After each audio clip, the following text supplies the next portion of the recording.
Hey Juventini, welcome back to the All Juve Cast channel, and we are here to preview Juventus versus Benevento. And it feels like a long time since we've seen Juve in action. Feels like forever, but about a week's time, and we're ready to go. And I got Francisco and Daniel joining me today for this one as we get ready for this match. How you guys doing?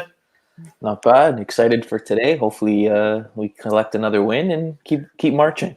We need Yeah, to, absolutely, yeah, absolutely. we need to win. We're going to win. We're going to win. That's the attitude, man. That's what we need. It's going to be all up to us. I see the reports already. I see little headlines here and there, and what a way to kick it off. But to see Fabio Capello there already chiming in there, saying that Inter won the Scudetto the day Milan lost to Spezia, and he doesn't believe Juventus will catch up. It's a good thing for me that I could care less what Fabio Capello thinks and or says.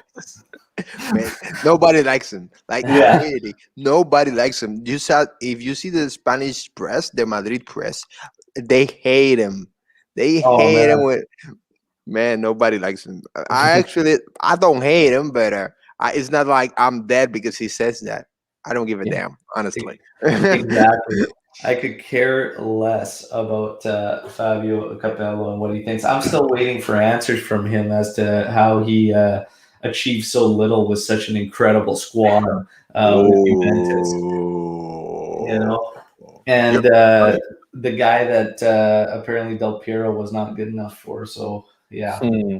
Yeah. yeah, we'll leave it at that with Crapello there. So, guys, going into this match, and real quick before we start talking all things Juve, thoughts and prayers are with our brother Antonio, who's been dealing with Yeah. some family things. Just want to let him know that we're all there for him and thinking of him during this time. So we'll kick it off with that. Now, stories and hypotheticals. Obviously, like we said, it's been a while since Juve's been in action.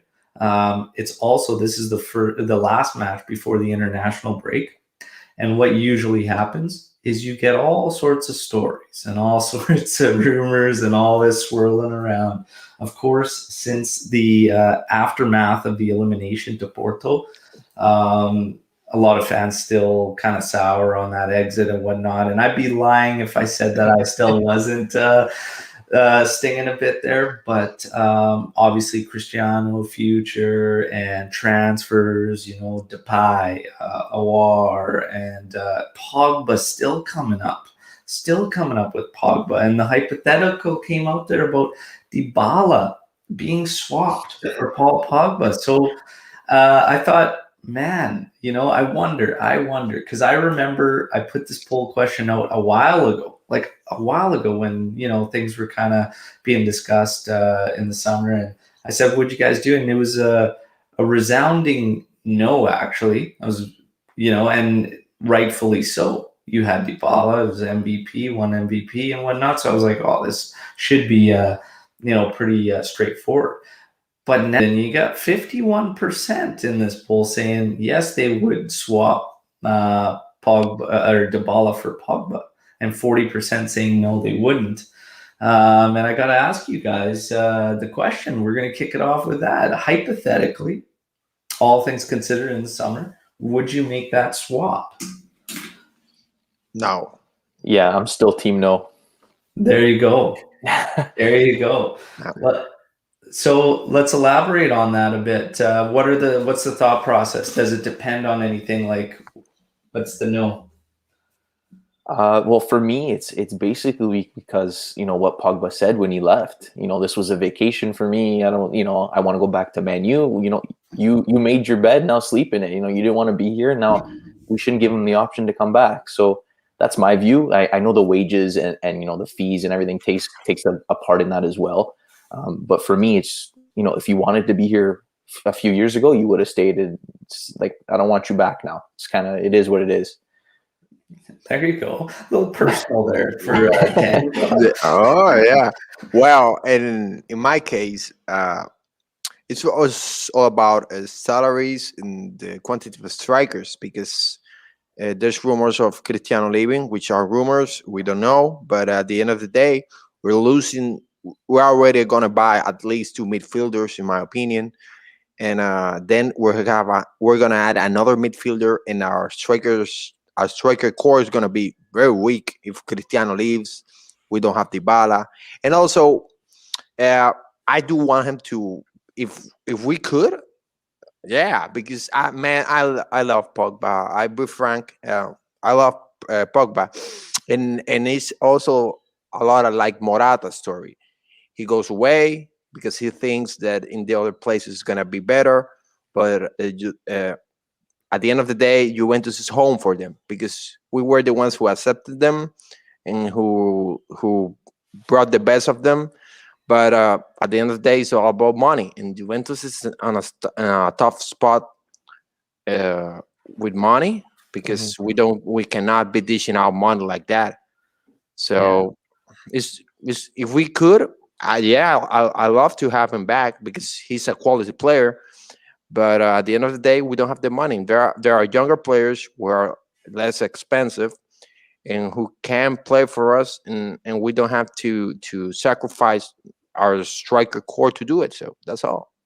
Yeah, and AJ's coming in right off the hop with he would do the swap. Pogba fits in the team perfectly. Dybala doesn't. And with regards to what he said after he left, if we took Bonucci back, we could take Pogba back too. I wouldn't have taken Bonucci either. So No, And that's Daniel says he doesn't even want Bonucci back. So here's the thing for me, looking at this. I mean, does Pogba fit in the team? Yeah, absolutely. Do we need his qualities? Yes. yes. If we look at the big picture here, for me, a lot of it would depend on the forward situation because whether he fits 100% or not, Dybala is massive when he's in form, and he's one of our forwards, and Cristiano's future is uncertain, right?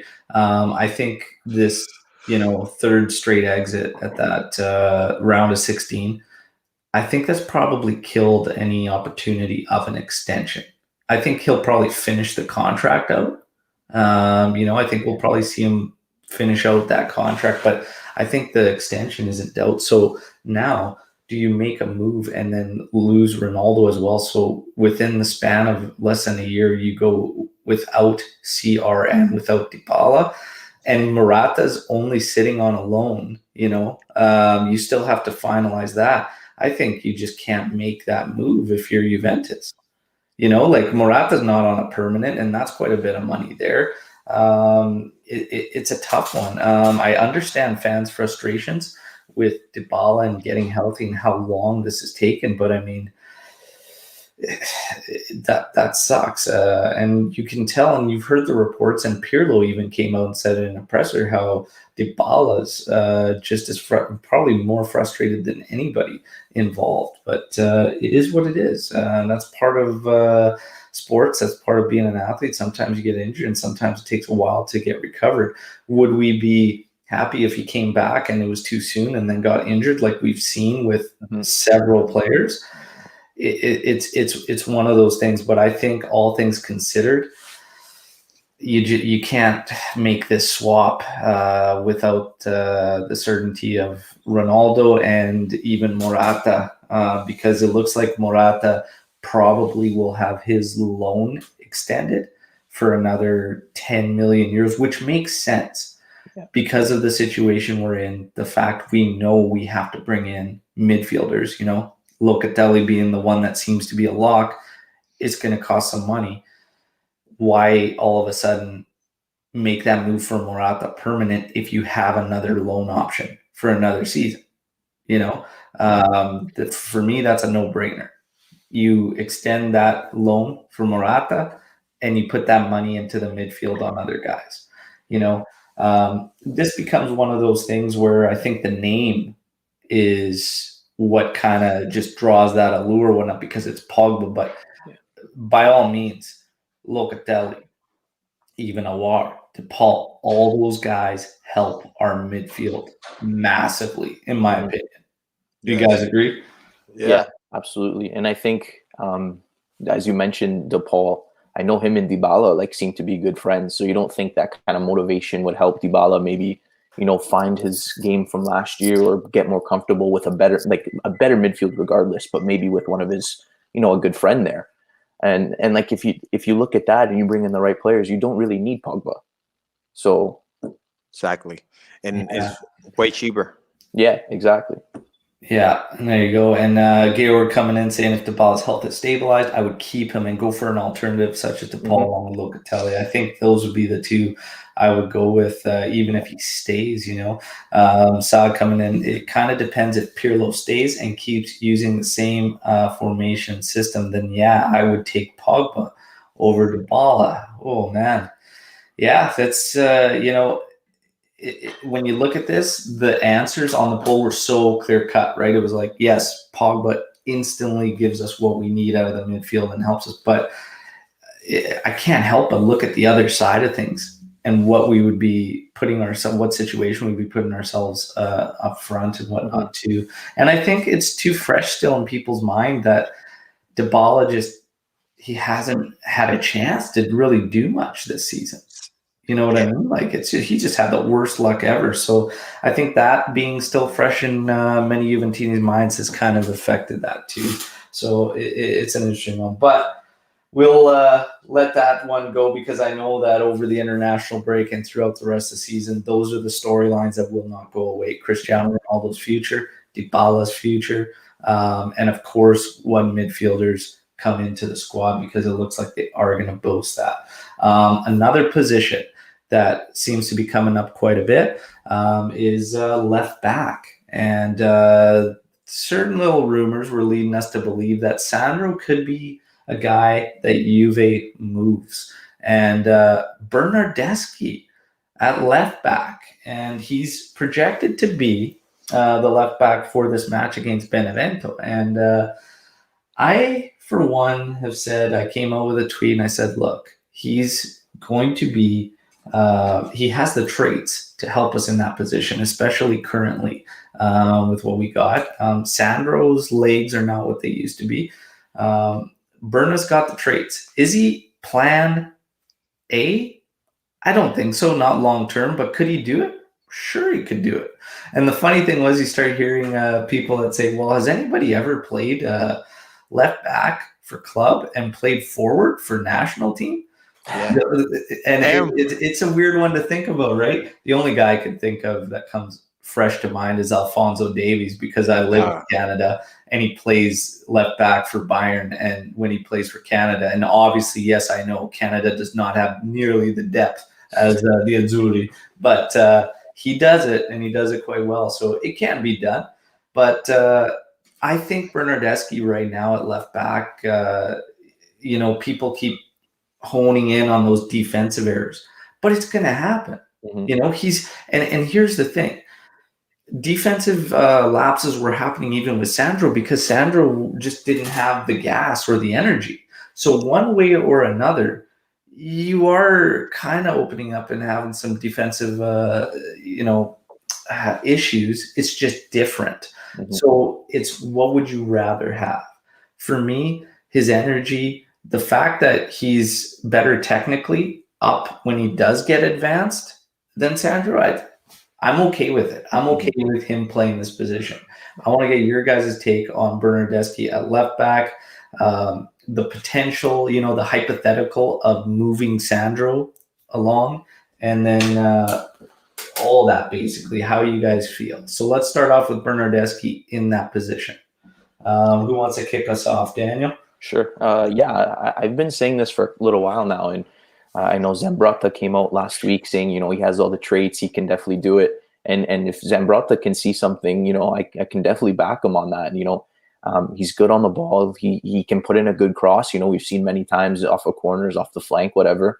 Of course he's gonna have to work on his defensive phase, but and I've said this before, and I know I got a little bit of hate for it, but like, we let Cuadrado kind of mold into his right back spot, and he still makes defensive errors. So why are we crossing out Bernardeschi being able to do it on the other side? You have to give, if you're letting Cuadrado do it, you got to be fair with Bernardeschi as well. So I'm all for it. I want to see. Hopefully I believe he's getting the start today, I would think, and hopefully he puts in a good showing, and we can see what he does for the rest of the season. But I think it's time for Sandro to either move on or maybe move him into more in a center back position. We'll see what happens. Yeah, and that's the thing too is he's kind of naturally making that transition into the center back role and whatnot, but still, I would take Danilo over Sandro in one of those center back roles in a heartbeat. So Absolutely. does he become one of those guys that you could probably offload?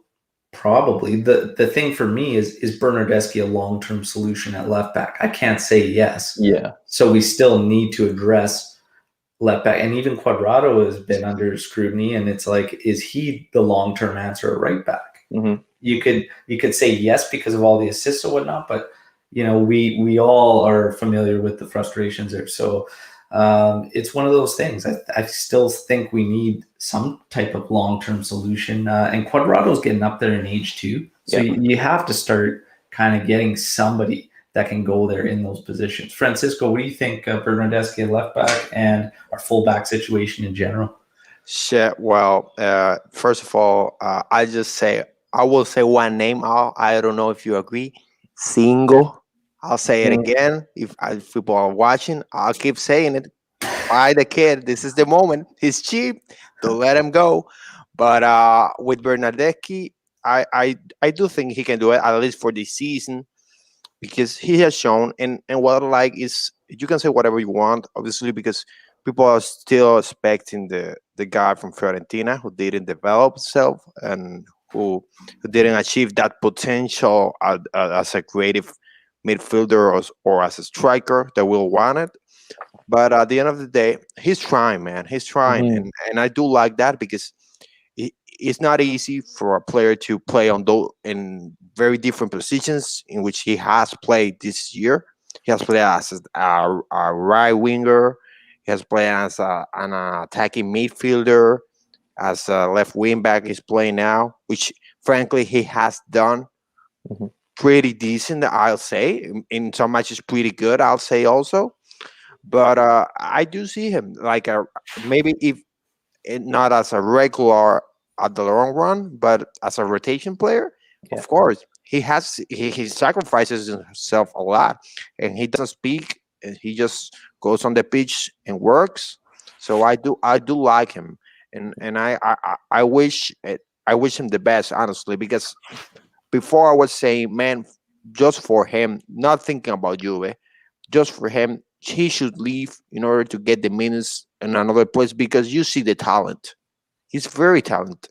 He's a very talented player. You see the skill when he touches the ball, and when you see Sandro touching the ball, you see the difference. You notice it.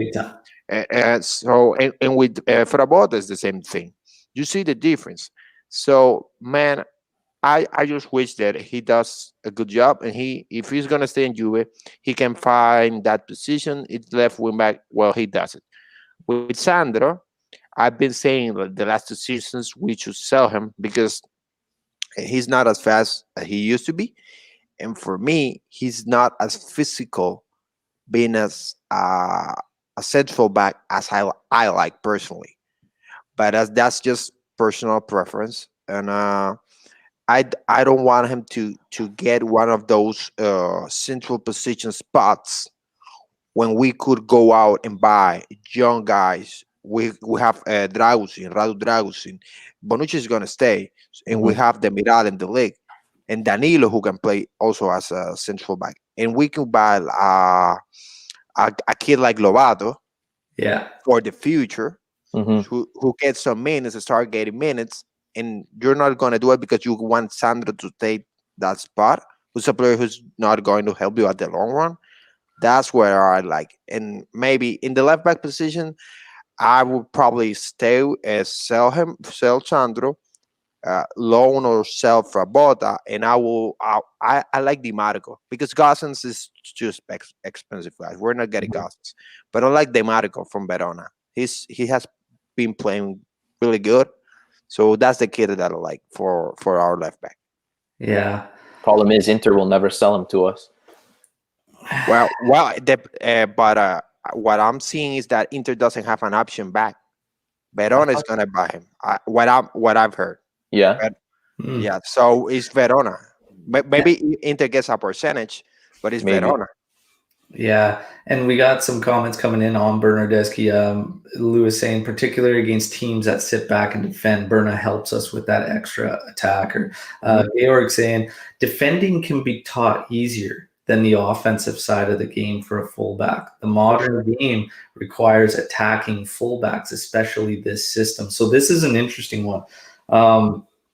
I don't necessarily know if I agree with saying that defending can be taught easier. However, I do agree with the portion of this from Georg that the modern game does require more in the attacking phase from your fullbacks. And this has been my one major criticism of Alexandro for quite some time, is that he's lost the balance to his game for several years now. He used to give us that edge in the attacking, but now for quite some time now, it's been solely defensive in which he's been strong. And that other phase has got, and it's hurt the club in matches. We've seen it a lot of the time. He makes up for it defensively and whatnot, but you need more out of that position in the modern game. And I do agree with that side of the statement. Guys, how do you feel about this comment? Do you feel comfortable in the defending phase being taught to Bernardeschi? I don't know if I necessarily say it's easy. It would take some time, but here's the thing. This is another thing that I felt when I was asking about Bernardeschi. He's not our issue at the moment. So if anything, he gives us a little bit of breathing room and a little bit of time in order to get other things right. Because if you had to prioritize what Juventus needs positionally, honestly, 2 mids of certain skill traits and abilities are a must. And then you look at another 9, but then you probably get into fullbacks. Because if push came to shove, with Danilo in the squad, Quadrado in the squad still, and Bernardeschi, you have your coverage. It seems that Frabotta will be moved on this summer. So that's the name that's thrown out there that says Juventus will be moving Frabotta. So they probably are going to have to bring somebody in at a fullback situation, but I just don't think. I think if Bernardeschi provides you that breathing room, you keep him, right? He's not an issue at this moment. But guys, let's get your thoughts on this kind of comment here. And do you agree that Bernardeschi is not an issue at the moment? Because a lot of people that were answering the tweet were saying Bernardeschi must be sold. Like, we can't wait with him any longer. He has to go. But I think, given the circumstances, things have changed, and you could use him. And the nice thing about him is, even Francisco alluded to it. He doesn't talk. There's no BS. He just goes out there, he fights, and he works. Is it to the level that we expected? Well, he's not even playing in the position that we expected. So let's give him a shot at this opportunity at this position and see, right? But what do you guys think about that?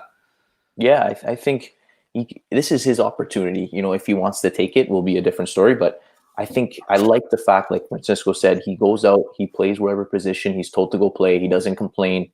He's not making a ton of money like some of the other players, and has played just as consistently as some of the ones like Ramsey and Rabiot, who are making probably double what he's making. Do I think defending can be taught easy compared to going and attacking? I don't agree with that. Maybe. But it might be easier to teach him compared to Quadrado, who we see is still struggling defensively. But along with that, I think if we do move Sandro, it might be a little tough to find a home for him. I don't know if he probably has the same suitors as he once had. And we also have Pellegrini. Maybe they move him as well.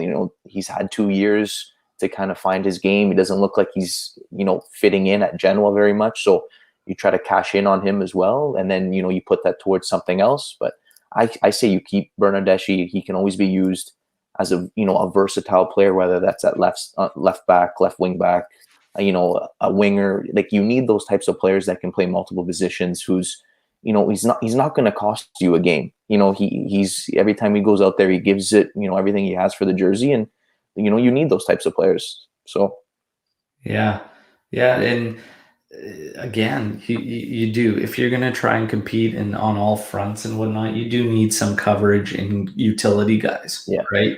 So at least even bringing that is one of the things. Man, some of these comments I'm looking over here, and it's getting pretty interesting, even just with Berna.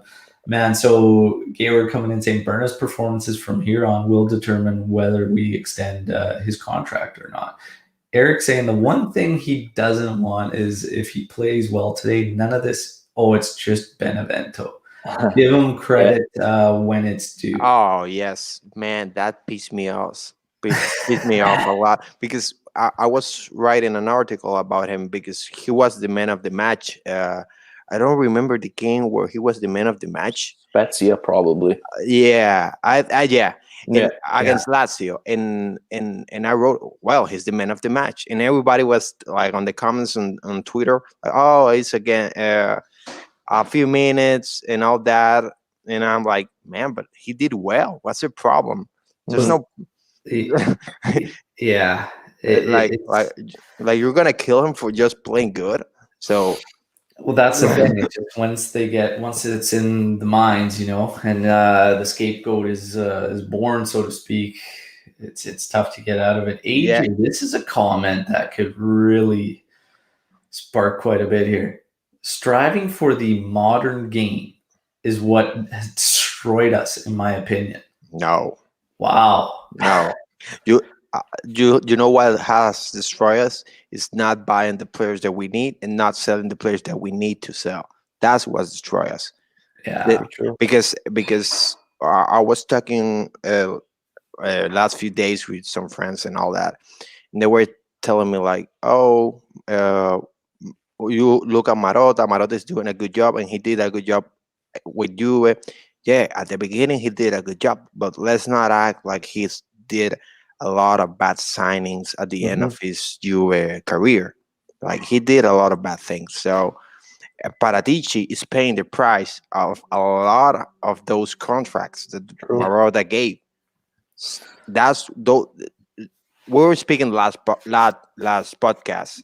And we're saying the problem when we talk about Cristiano, because that's the big topic. Cristiano is not the problem.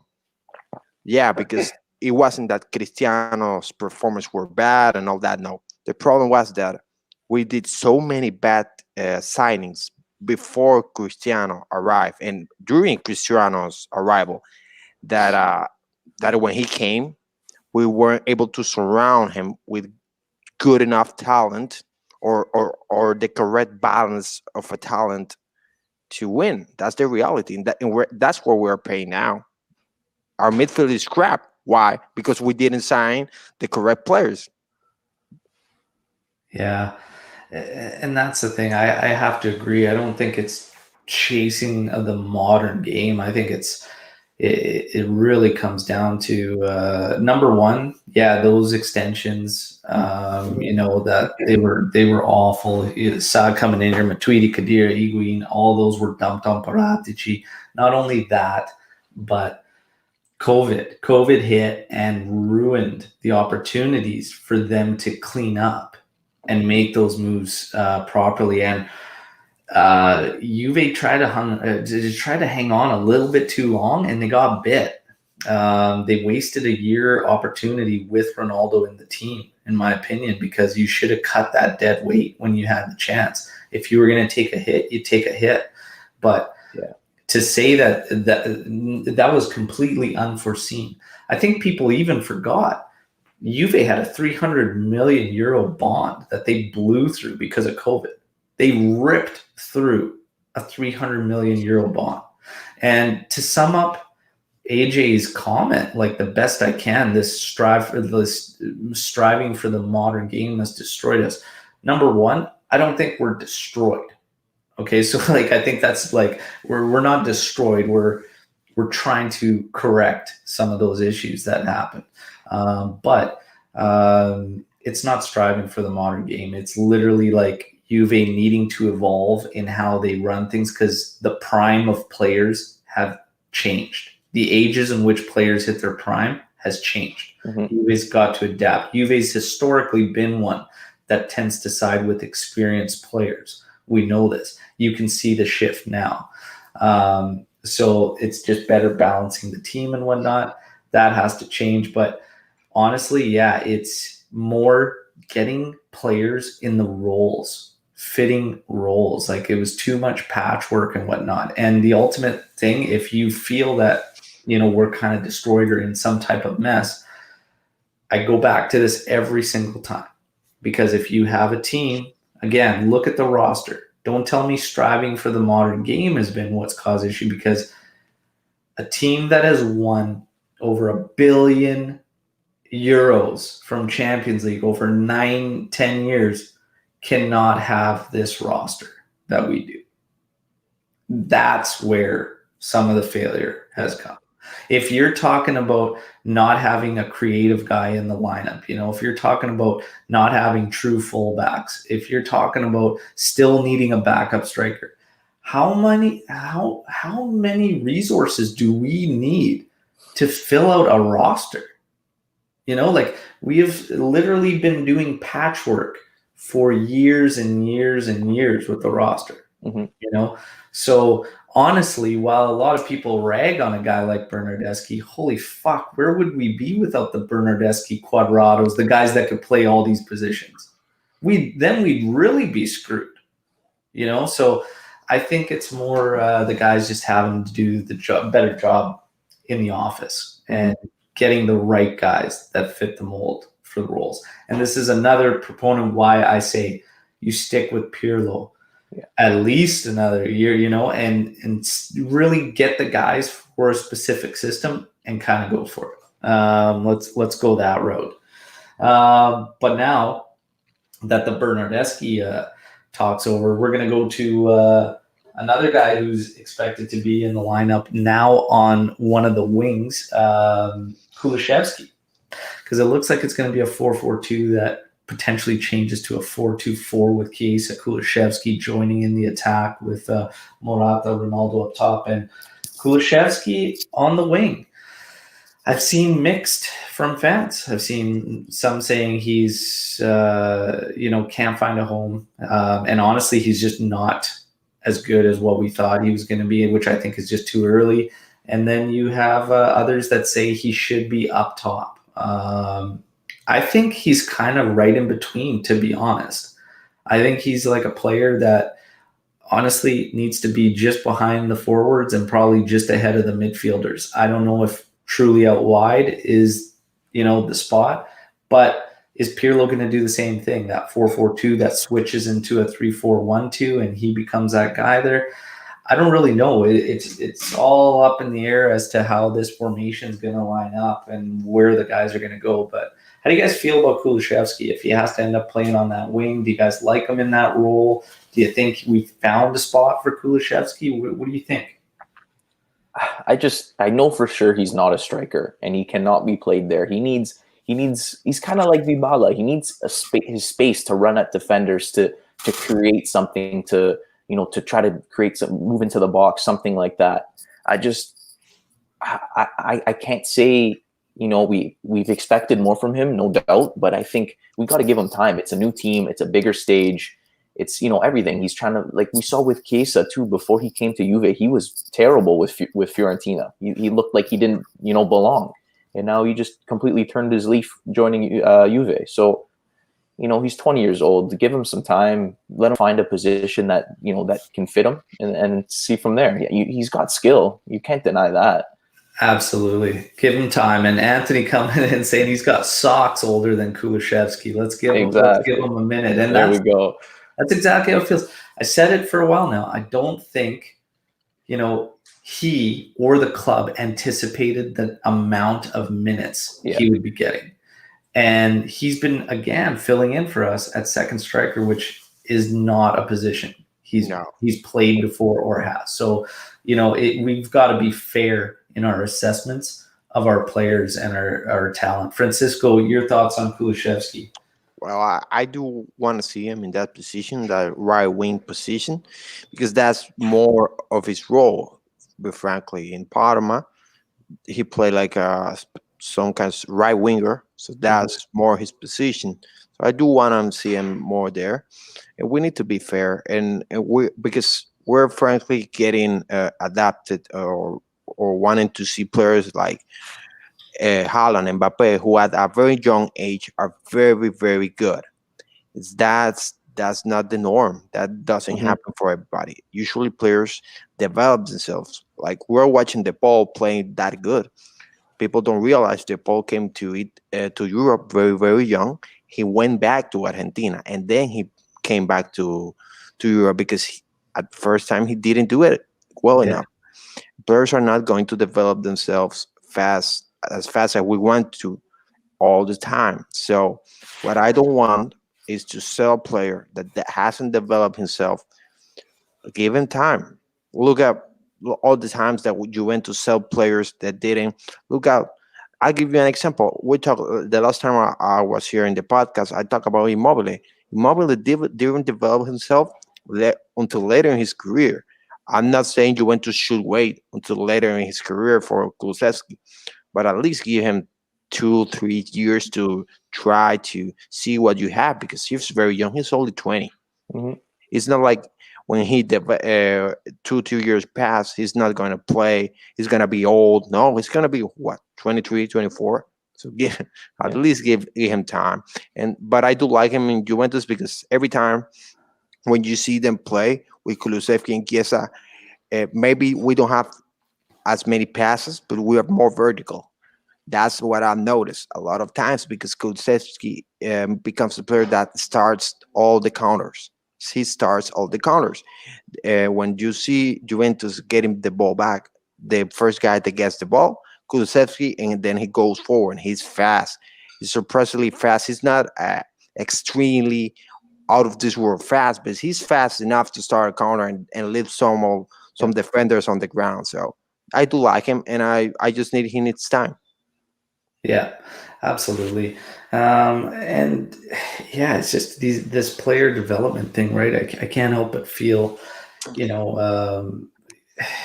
there has to be some patience there. And again, yeah, we're not saying keep the guy for 10 years waiting for this guy to hit his prime, but he literally has just joined. And I've always said this with guys when they first join a club, and historically this holds true. You will know more about them in their second season at a new club than you will the first. Very,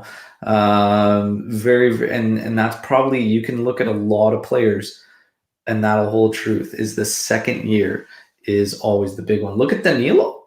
Look at Danilo. His first year with us, everybody's saying, get rid of the goddamn guy. He is arguably our most important player this season. So it's just that second year is crucial. And I want to get to a question here that I saw had come in, and it said, when Dybala is back, do you play Kulu or do you play Dybala? Because Chiesa is a certain. He is for sure. Well, here's where the issue lies. Dybala, I think if he gets into the lineup, and we saw this earlier on in the season, Dybala would be the one coming on and Morata would be the one coming off, which I think actually hurts Dybala because he needs that focal point to play off of. Now, the issue becomes Cristiano Ronaldo's going nowhere. He's got that position locked in, but things change when you have Dybala and Ronaldo up top, in my opinion, because there's too much freedom almost. Because Ronaldo will drift to the left, to the right, sometimes be centrally there. You have no true focal point if you have both those two guys as a forward. Do you guys agree with that? What do you think happens? I don't think this is a matter of Dybala over Kulusevski or Kulusevski over Dybala. I think it's more the overall and how you make things work. I think that would be an issue. Say Dybala comes back, is fitting him in and getting the best outside of playing, almost like you'd have to adjust the system we've seen Dybala can make a 4-3-3 somewhat work, but it's a tough one when you start to think about this, how to get him in. For me, he does need a 9 up top there, a focal point to play off of. But when you play these matches and teams are parked and it's very, very tight up front, he gives you the skill set that we don't have out of some of those other guys to unlock that and break that, right? So you do have to try and find a way to get him in. How do you guys get him in? That's a tough one. It is tough. It's very, very tough. You can maybe play like the 3-4-1-2 with him behind Morata and Ronaldo, but then again, where's Chiesa going to play? That's another issue. He's going to play left wing back, but we don't really want him there. For me, because this is what I've been saying, you can't play Ronaldo every game. He can't keep up like he used to. So you're telling me Morata and Dybala up top together wouldn't benefit Dybala more? Having that, like you said, that real number 9, that focal point. We've seen them play, well together before. I don't know. That's yeah. I don't know. It's hard. It's hard because at the end of the day, Dybala is a big name, and by name himself is gonna get on the pitch because when he's good, he's really good. Mm-hmm. When he's good, he's really, really good. The problem is style. At the end of the day, he cannot play as a right winger. That's not his position. He's not a pure striker because, and frankly, I don't want him as a striker because pure striker because I always say he's not a guy who's gonna fight with the central backs. Yeah. And I always say the same thing. The best Dybala that I saw, obviously, other than the last season where he was MVP and all that, but the best Dybala that I saw was the Dybala that played in a 4-2-3-1 behind the striker. Yes. That's the best Dybala that I saw. So I've been screaming out loud every time, play him there, play him there. The problem is you have Ronaldo who's not willing to play as a pure striker, which frankly I do believe he should because it would extend his career a lot. Mm-hmm. But man, it's hard. It's hard for me. He's a number 10. He's a trequartista. That's his position. That's where his bread and butter is. He doesn't have to fight with the strikers, with the defenders. He can just attack the space, create. But yeah, and him and Kulusevski are not the same players neither. So Kulusevski is a winger. Dybala is not a winger. Well, Kulusevski, he's like, I don't know. I've seen him at wing with Parma there. I've seen him out of the midfield for Parma as well. And based on his skill sets, based on his strengths and his weaknesses, I find him in between. Because there's areas of his game that he struggles even when he's at wing, especially if he gets close to goal sometimes. Anytime he's kind of got his back up against anything. If he's running forward at defenders, it's great. Yeah. But sometimes even on the byline, if he's out too far wide, he gets kind of a little bit clumsy here and there. But in the midfield, out of there, he's also, at times, he's really, really good. Shows you some great technical ability, has decent vision.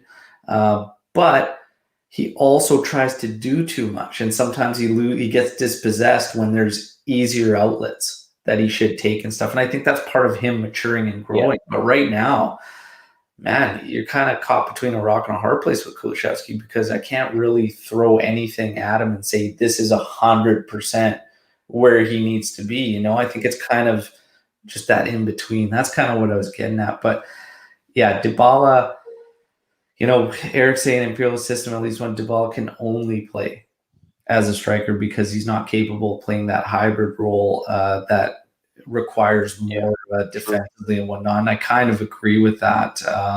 And honestly, I don't want him wasting his energy, in that phase. I want him reserved for when we need him up top and getting involved in attack and whatnot. So it's an interesting one, and it's very, very hard for fitting Dybala in. But the issue is Ronaldo, and Francisco kind of said, if he would play as an out-and-out striker but stay there positionally, could potentially change things and help get the best out of both those guys. But there's times when he does go up there and he completely gets absorbed by defenses. We've seen him go up there a couple times, so it's a tough one, man. It's a really, really tough one. We're gonna carry on to another guy who had a little interview this week, and it was an interesting one to read.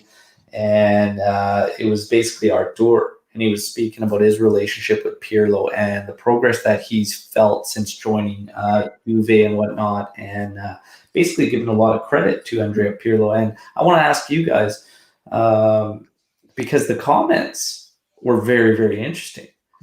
There was many Juventini that saying he's just not good enough, not what they expected out of Artur. Then you have some saying he's not being used properly. He's too deep. He needs to be one of those forward guys. So when you bring Locatelli, Artur can slide forward up the pitch. And then the progress in terms of progress. And Artur saying that he's miles ahead of where he was earlier in the season. I think he's definitely more comfortable. I've seen him. He looks more comfortable. I think the one biggest thing I've seen out of him is he doesn't hold on to the ball so ridiculously long as he did at the start of the season. Mm-hmm. The release is much, much quicker. Again, I don't think the forward passing and whatnot, I think it needs time, but I think that's more part of the system and everything. But even just the switch fields, I'm looking for a little bit more out of the distribution side of things. But other than that, I think he has progressed. I think I like him.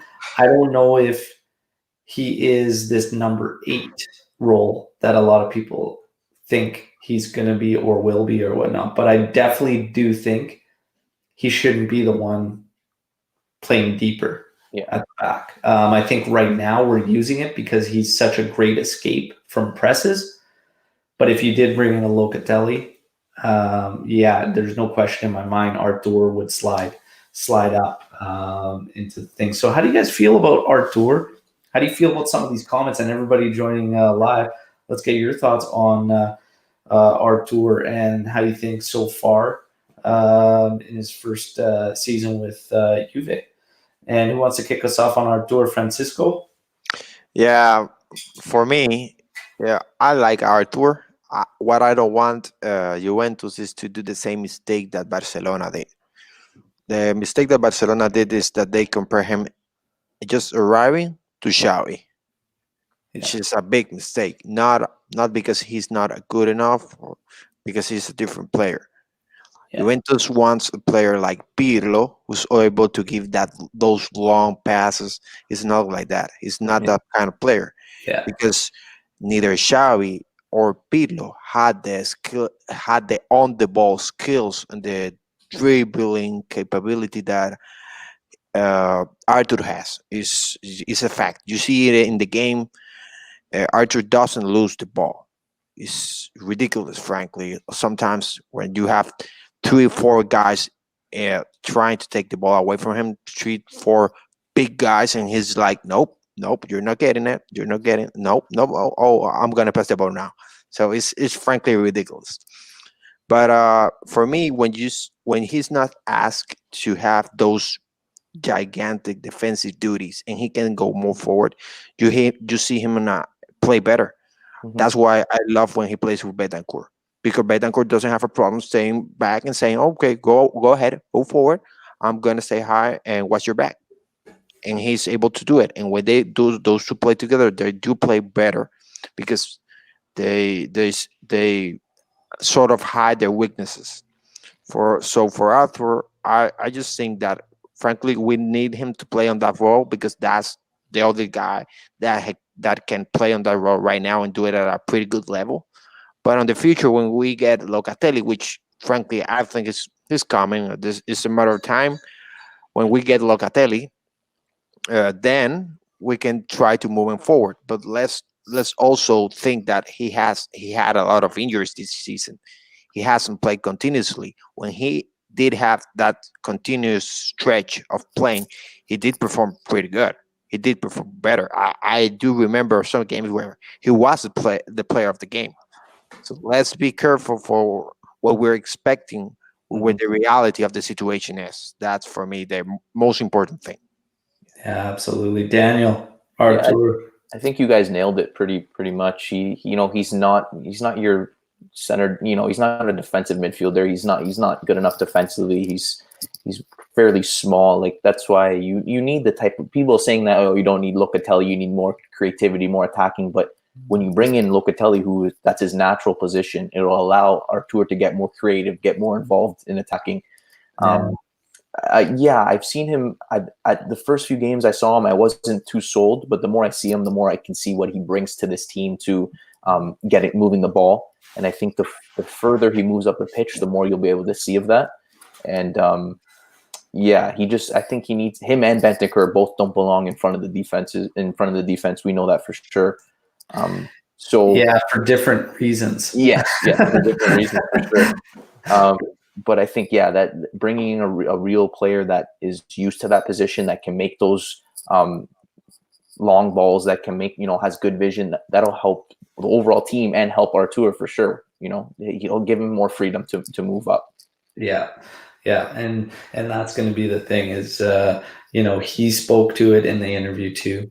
And Artur says he prefers to be further up the pitch, getting involved there. So it's just one of those things where right now we can't, we're in the position we're in. We need him at the back to help in that role. But I think we'll see a shift in the next season, and we'll be able to gauge him a little more basically in a different role, because I think he will be playing a different role. Locatelli seems a lock.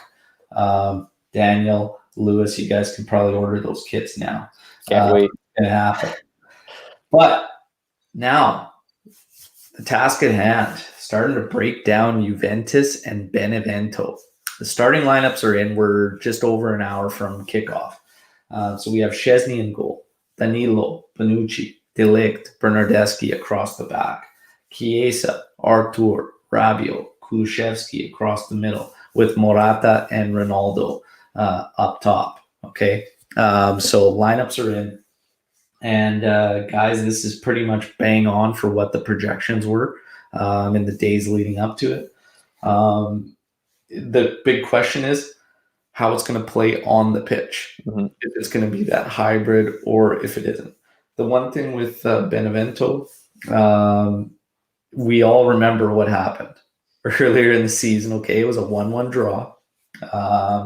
And Juve was still pretty fresh in terms of Pirlo and trying to figure out what they were going to do, and players trying to get comfortable with rules and whatnot. But there's been a big drop from Benevento too, because earlier in the season, they were actually, a pesky side and they were doing much better.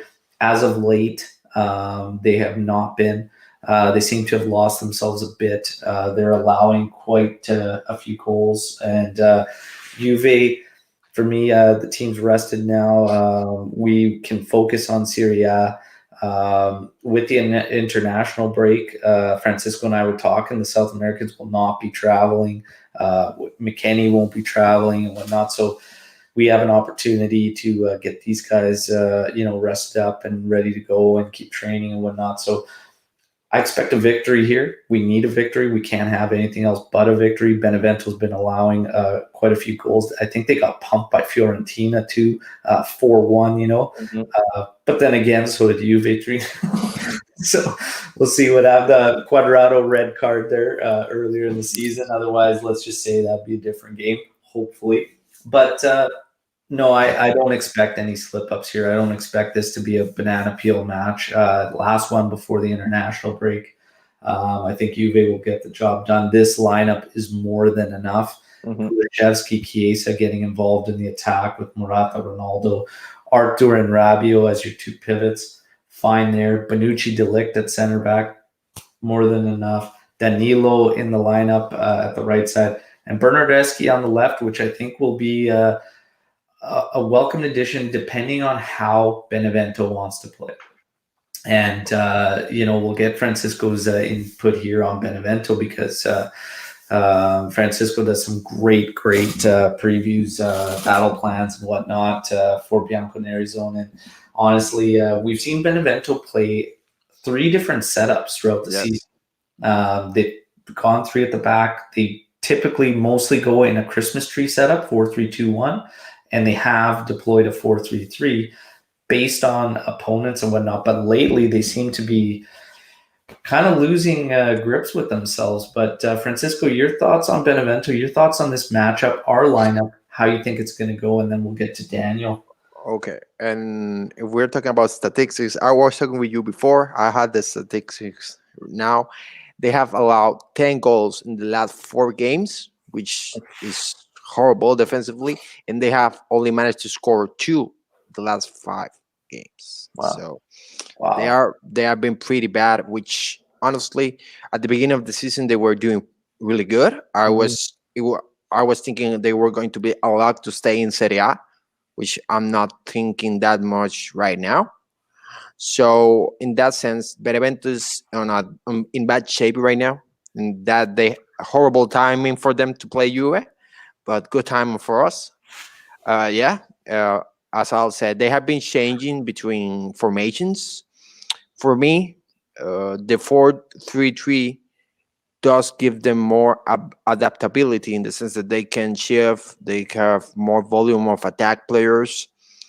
Defensively, the Christmas tree formation, the 4-3-2-1 does give them more solid, make them a little bit more solid defensively. I know by fact they are not going to play with 3 in the back, because the last time they played with 3 in the back, they got destroyed. Yeah. So against Juve, I don't think that they would play like that. They are a feisty team, as we know, because they tie with us, and they have tied with big teams.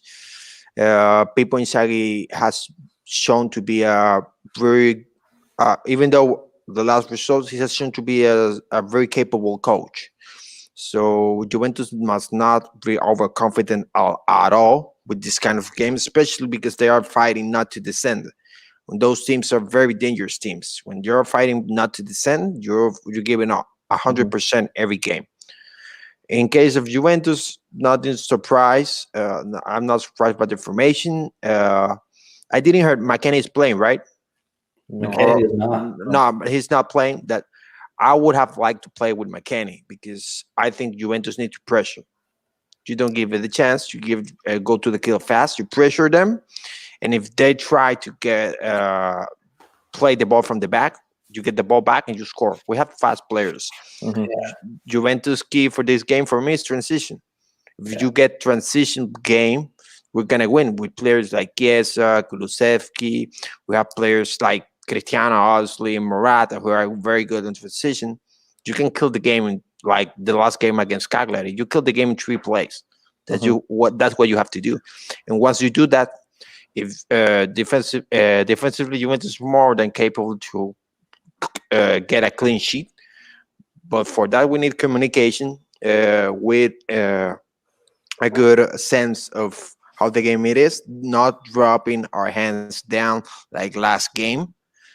So yeah, I'm very confident. If we score fast, I think we kill the game. But we need to be very, very, very careful with those kind of teams, because those are dangerous teams. Yeah, absolutely. So Sad coming in with a question asking about McKennie and does he have an injury? So McKennie's been having a nagging hip injury. He is in the actual lineup sheet. He'll just be starting from the bench. Obviously, guys, as far as injuries go, Quadrado's not in the lineup, probably because of the suspension. I would expect probably would have started. He's got suspension. Buffon was injured, but then put in a full training session or whatnot. I'm not sure actually 100% if he's back, but it's going to be Szczesny regardless. The injuries are Ramsey, Dybala. Bentancur has recovered from COVID, so he's good there. And then Demiral. So Demiral, Dybala, and Ramsey are the true injured players. But that's where it stands as far as that goes. In terms of this match too, and Benevento, I think it's going to kind of depend on what Benevento we're going to see. You know, we talked about them allowing a lot of goals. Are they going to try and park it, try to kind of hit us? It's going to be interesting. We'll end up seeing kind of what happens there, which could be big for a guy like Bernardeschi. Get him more involved if they do plan to sit back. Allow Kies and Kuszewski to start kind of really putting the gears to Benevento, hopefully moving them a little more inside if Bernardeschi can find that space. So I'm curious to see what Benevento comes out. They've been allowing a lot of goals and not scoring a lot. I think they're probably going to want to try to weather the storm at least for the first 20 minutes. Maybe, you know, you get a little bit of this sit back and maybe they'll try to look for opportunities to push, but it could go either way because it's an Inzaghi at the helm there. And you don't really know. You could just say, no, we're going to go right at him and see kind of what happens. But I don't know if he's going to open up that much and allow us that space. So Daniel, what do you think? Yeah, I think they maybe for the first, quarter, 10, 15 minutes, they're going to try to press hard and high and try to maybe turn the tie around, maybe get an early goal. But I think for the more majority of the match, it'll be mostly Juve possession. And then, they're going to be sitting back with, who knows, rows of 4 or whatever. I can't see them, holding much of the possession, trying to come at us until, it's a counterattack, which, we've seen we're a little bit, we're a little scary when we get in the counterattack coming down on us. But like you said, we have enough, De Ligt and Danilo, Bonucci, like that should be enough to hold you defensively sound. And like you said, I'm excited to see what Bernardeschi can put together today. I think, majority of the match, like I said, we're going to hold possession. So I could see it switching to a back three with Bernardeschi pushing up, Chiesa kind of moving more centrally. So we'll see what happens. Kuszewski obviously be getting involved in the attack as well. So it'll be interesting to see. We've got one prediction already in from Anthony, and he's going 4-0. And everybody joining us live, we're going to get to our predictions too and whatnot, but make sure you get your predictions in. Anthony's saying Morata needs a couple bangers today to lift his confidence going into the break. So 4-0 coming in from Anthony. Here's the thing, and let's talk about who we think is going to be, I guess we'll call it like some early ratings. Okay. Let's say who you think, how is match going to shape up? Who would you just pin for a man of the match type performance before the match is even played? Daniel, who do you got eyes on in this one? I'm going to go Chiesa. Chiesa? Yeah. Chiesa for your pre-game man of the match call. Francisco, who are you going with for your pre-game man of the match? I'm going to surprise you today. I'm going to go Bernardeschi. Oh, wow. Bernardeschi. I was thinking that too. I'm going to go Bernardeschi. Because if it does come to Benevento sitting on the back, then Bernardeschi is going to be key to playing on that wing. And if it comes to transition, Bernardeschi is more than capable of playing transition. He has good pace, so I think he has the ability to be the man of the match. If he doesn't do it, that's not on me, guys. But I think he's gonna be good for us today. So, was it the last match? I'm trying to remember. It's been so long, but last match Morata really struggled, didn't he? Yeah, pretty sure against Cagliari, because he missed that chance in front of goal that he thought. And his touch overall, everything was just he was very, very noticeably off.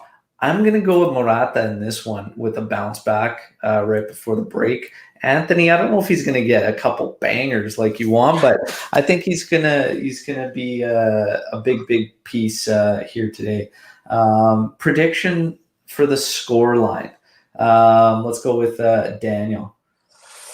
I'm going to say 2-0. Ronaldo with 1 and Morata with the second. Or you actually switch that. Morata first, Ronaldo second. Okay. Francisco, predictions. I'm going to go 3-0. Morata is getting the 2 bangers. Yes, Morata is gonna get. They're all bangers on the score sheet. Anthony says, "There you go." And Cristiano is gonna score. There you go. One. There you go. I think I'm going to go with a very, very comfortable 3-0 for Juve. Just Benevento allowing a lot of goals, us wanting to finish with the break strong going into that. So let's take a look at some of these other ones. For goal scorers, I'm going to put Morata down for 1. He's going to help another goal. So goal assist for Morata. I think Chiesa will get 1. And I think CR will get 1 as well. I want to say no. I'm changing my mind. Sorry, Anthony. Morata is scoring only 1, and Kulusevski is gonna score the other one. There you go. I like Mark that. my words. Oh, okay. So we're going to bank on that one now. So Anthony's got his 4-0. AJ coming in like only AJ would. Come on. 1-1 with God. Rabiot getting a red card. You're killing me, AJ. You're killing me. And then we got Saad with the 3-1. Andra coming in with 2-0. And then Lewis coming in with the 3-1. And he's adding his weekly Bernardeschi will score prediction. So, I mean, it's the law of percentages, right? If you just keep throwing it out there, eventually it's going to hit, Lewis. So Let him take a free kick. Maybe we'll score one. Oh, nah. With Cristiano on the bench? Hell no, he's not taking nothing. That's the There you problem. go. Yeah, Okay. man. And we'll finish up on this preview with a couple things here. Obviously, the kits today that Juventus will be wearing have messages in terms of racism, and it's part of their promotion to keep racism out. And it's kind of actually really cool with the details they put on all the numbers, which are just statistics and statements about racism. So it's pretty cool. I don't know if they'll be making those available or whatnot to purchase or whatnot, but it's pretty cool. And then we talked about Fabio Capello's words at the start of it, and we may as well finish with those words because you have a lot of Juventini that are already checked out on this season. They've already basically come to terms with Juventus not getting the Scudetto this season. So this win today would move us to 7 points back of Merda. And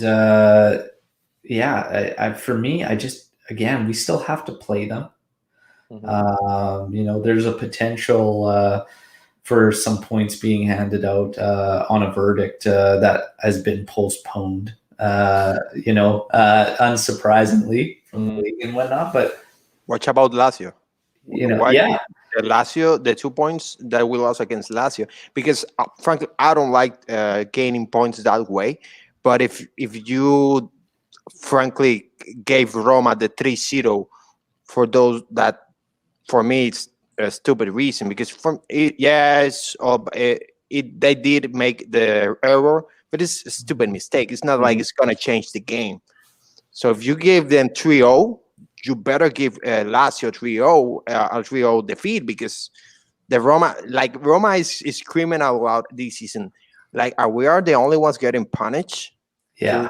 Because they're frankly they have been the only ones getting punished. Everybody else is getting some time of excuse or something. But Roma is the one that Serie A is saying, no. You get the loss. You lost the 3 points. And I'm like, man, poor Roma, because at the end of the day, they're getting hit every time. So that's something we need to watch out. Yeah, and it's all about the precedence that's been set. And I said, that was dangerous stuff earlier on in the year, because I said it's not going to get better. It's not going to go away. And you've kind of set the tone, and you just have to remain consistent. Yeah. They weren't consistent with Merda being able to postpone the match versus Sassuolo. That's not consistent to any of the other clubs. Mm-hmm. So that's a problem. And then now you have this Lazio thing, if they were tampering and whatnot with those results. And I mean, something's got to give. If you look at that Champions League match and then 2 days later, the guys that couldn't play in that, all of a sudden something has to give. They have to make a stand. So while I agree with you, Francisco, I don't want to gain points in that manner, there has to be a consistency among the league and how they dish out these things. So it's more a matter of that. But I'm just speaking, even if we say we don't get those points, Yeah, okay. We still have to play Merda. We win today. We're 7 points back. I just cannot conceive the notion that this season is over. Like it's just like there's still so much. Like I'm not built that way. I'm built like we go down to the wire, until it's truly 100% dusted.